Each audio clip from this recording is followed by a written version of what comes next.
Hello and welcome. I'm Dennis Fisher. I'm here with my colleague Himaja from the Census Research Team. We're going to talk a little bit about a new report from Google Threat Intelligence Group that came out this week on 0 days and where to find them and how often they're used. I wrote a little bit about this on the Census blog this week. I always find these reports kind of fascinating, Himaja, because security journalists like me love 0 days. We love to write about them. We love to talk about them. They're good for copy. In the like crassest terms possible, they drive clicks. Like that's just the reality of 0 days. But my main takeaway whenever I read these things, or not takeaway, but the way that I look at these types of reports, regardless of who they're coming from, is how much does 0 days really matter to the average organization? And I always sort of go in with a bias of probably not that much. There's probably dozens, if not hundreds, of unpatched bugs in your environment that you should probably worry about before a 0 day. But I have a feeling you might have a different perspective on this because, like, A, we come from two different generations, and B, you're an actual researcher and I'm not. So I'd love to hear what your main takeaway was.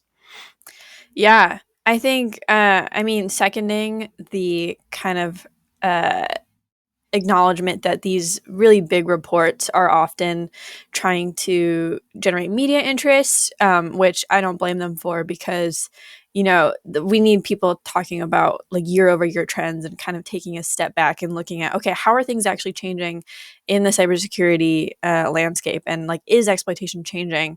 And I'm glad that this one focused on 0 days because they are such a contentious topic. Yeah. Uh, and I think it's actually just because they're just so sensationalized. I mean, we have that Netflix show 0 Day. We love this term, we love this buzzword. It's exciting and it feels like uh, the biggest emergency when they come out.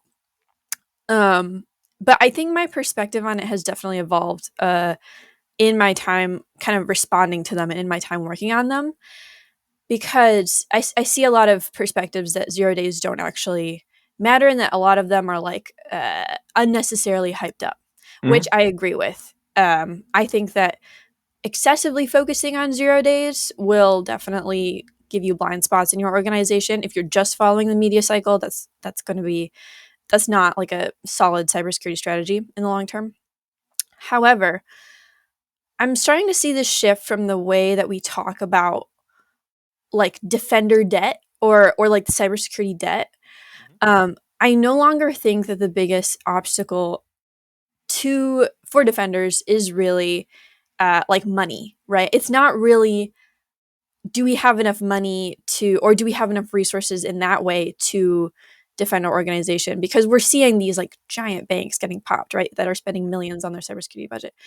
I think we're shifting towards seeing the biggest kind of bottleneck being time, right? Can I patch this quickly enough before it becomes actively exploited?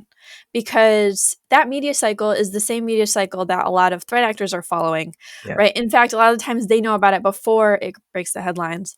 And so I think that's why 0 days do matter and should be treated differently because they, that timeline is just so much more constrained for a defender.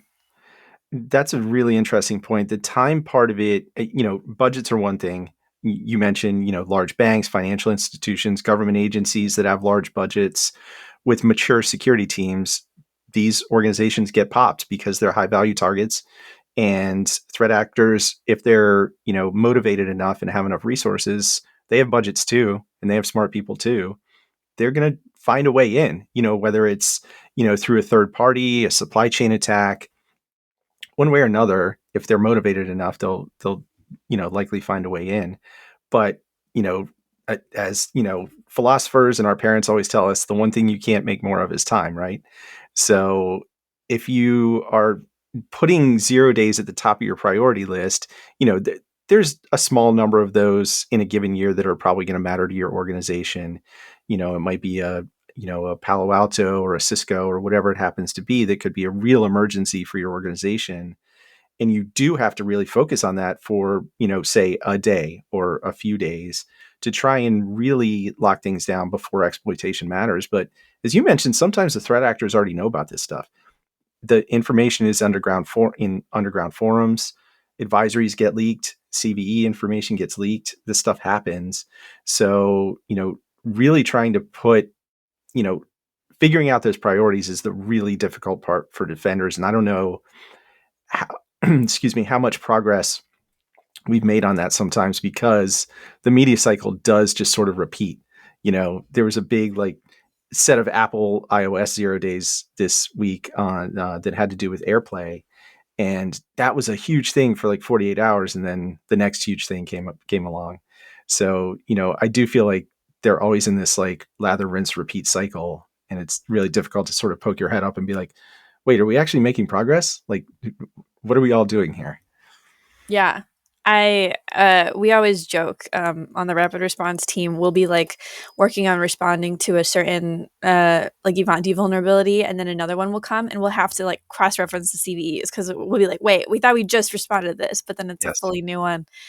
um but it's interesting to me, to your point, like we're seeing kind of these repetitive like these products that have like a history of vulnerabilities, these vendors that have a history of vulnerabilities. You mentioned a few of them, and I think that's actually the most valuable intel for defenders, and why this is not all, I think this is where progress will happen, is not all 0 days are created equal, right?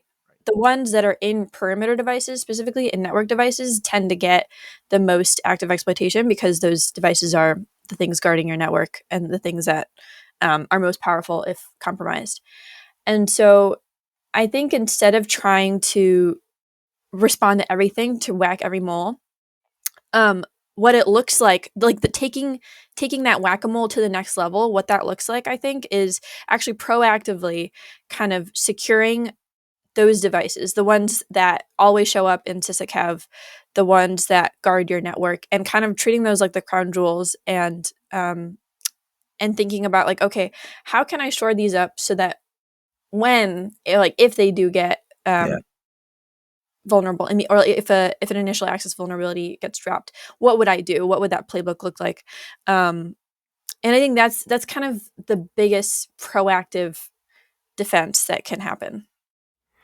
Yeah, and unfortunately, as you mentioned, there are so many of these. Defenders have plenty of practice at figuring out, how to patch their firewalls and routers and VPN appliances and that kind of stuff.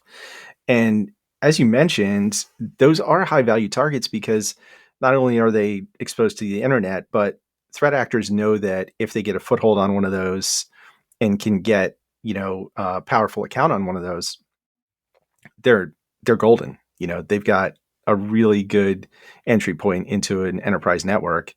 And in a lot of cases, organizations have a hard time patching those devices because they don't want to take them offline to update Mm-hmm. them, right? You don't want your firewall or your VPN to be offline for any given amount of time because you need that for productivity and protection. So it's kind of a catch 22 in some cases. It's super tricky, and it's also, I realize just how like unintuitive it is that these devices that are supposed to be safeguarding your network and they're supposed to be security solutions, right? Are Yeah. actually becoming the vulnerability. Like I recognize how silly that is. And I think we're starting to see, we see this in other critical infrastructure too, right? How we prioritize, I mean, availability is part of the triad, right? Triad. I'll leave that up to the viewers to Either way. decide how to pronounce that. Yeah. Um, and yeah, I just, yep. Yeah. I know it, and it's been a thing in the security community for many years. I know researchers talk about this a lot of like security products in a lot of ways are the softest target for, not just threat actors, but even researchers. If you go back and look at, conference talks for the last 10 years, you're going to find a lot of talks about here's 15 RCE bugs that we found in XYZ vendors security appliances. And we didn't even try that hard. There's a lot of those kind of talks, breaking somebody's firewall for fun and profit. There, so many of those. Yeah. And I'm not really sure what the answer is there because obviously the vendors aren't doing this on purpose, and they have, smart developers and smart security engineers working on this stuff too. But in, when you're trying to ship products, shipping products becomes that's the main goal, right? That's the priority. And there's always like, we can update that later. We can update that later. Right. There's always that.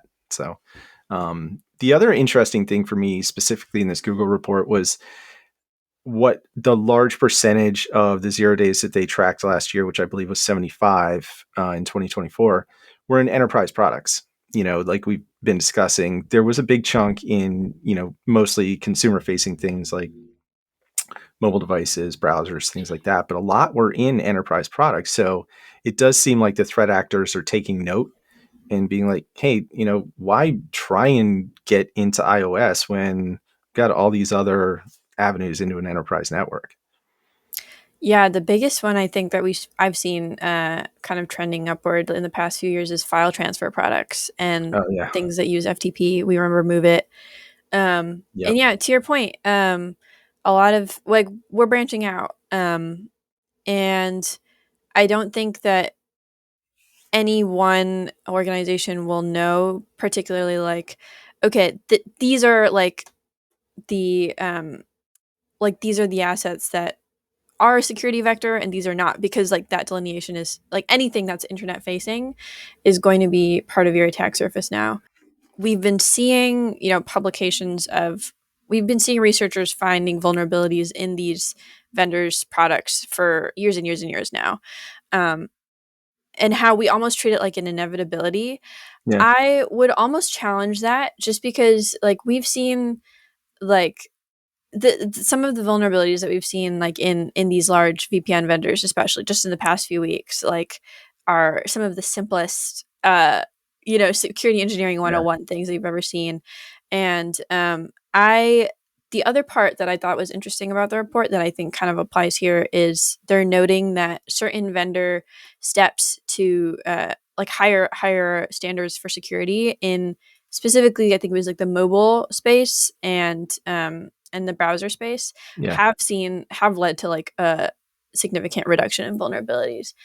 And there's this constant ongoing debate, right? Like, should security be on the burden of the user, or should it be on the vendors? Right. And I, just because I think I work with the vendors more, I do think that we need to shift it a little bit more on the vendor. And like, I don't think we should have any tolerance for some of the vulnerabilities that we're seeing, especially in VPN solutions in 2025. But in the meantime, if we're considering it an inevitability, what I would really love to see is just a better response from a vendor when they do disclose a 0 day, Oh because yeah. we've seen like I mean they run the whole gamut, right, of like, oh, we don't have a patch, to like, oh, we're suing the security researcher who discovered this, to like it's I want us to figure out how to get to more of a, okay, these are going to happen, we can help each other and it will be okay. Yeah. There's, a lot of times, Apple will take a lot of flack for not putting out a lot of information in their security advisories, but they patch 0 days as quickly as anyone. Their security response is very mature and very fast on those things. And yeah, there might not be any details in the advisory, but that's obviously by design. They're not trying to give away information to threat actors when there's a 0 day on the table. Completely understandable. It would be nice to see that information farther down the line. Maybe put out stuff like postmortems, like Google does and other organizations do. But yeah, I completely agree. There needs to be a little level of maturity in the response from some other vendors when these things happen, because they're going to happen, and you need to know how to respond. Suing researchers, we have like 3 decades of proof that that does not work. Yeah. So let's not do that anymore. Like, crying and kicking and screaming and holding your breath, not really a great strategy for dealing with security researchers. And the other part of it that you mentioned was the investment in, that some of these companies have made in trying to break some of these exploit chains that threat actors typically use in 0 days. That's great, but it's also such a long-term like investment for these vendors. Microsoft has literally been at this for 25 years with their trustworthy computing. They've rebooted it a couple times, and they have all the money on earth, you know. So for smaller vendors to do that, you know, it's such a long haul to try and make those investments in exploit mitigations and security engineering, and half that stuff is outsourced, you know, for these organizations too. We're done with vibe coding and AI at this point. Who knows? I was gonna say we haven't even talked about AI yet and Oh, how that I will was play trying to out. avoid it. Like, I really didn't want to go down that path, but I, you know, I don't think that Google mentioned it in their report, but I've seen it in many other reports in the last few months. And I think CISA has even mentioned it a few times in relation to threat actors using AI to help themselves, you know, look for bugs, look for attack vectors, all that sort of stuff. And that's only going to increase, obviously. And, you know, I don't know where that's going to go. I guess we'll find out, but it's probably nowhere good. Yeah. Yeah. All right. Well, Himaja, thank you so much for your time. It was a delight talking to you. Thanks for your insight. You as well, Dennis. All right. Talk to you soon. See you later.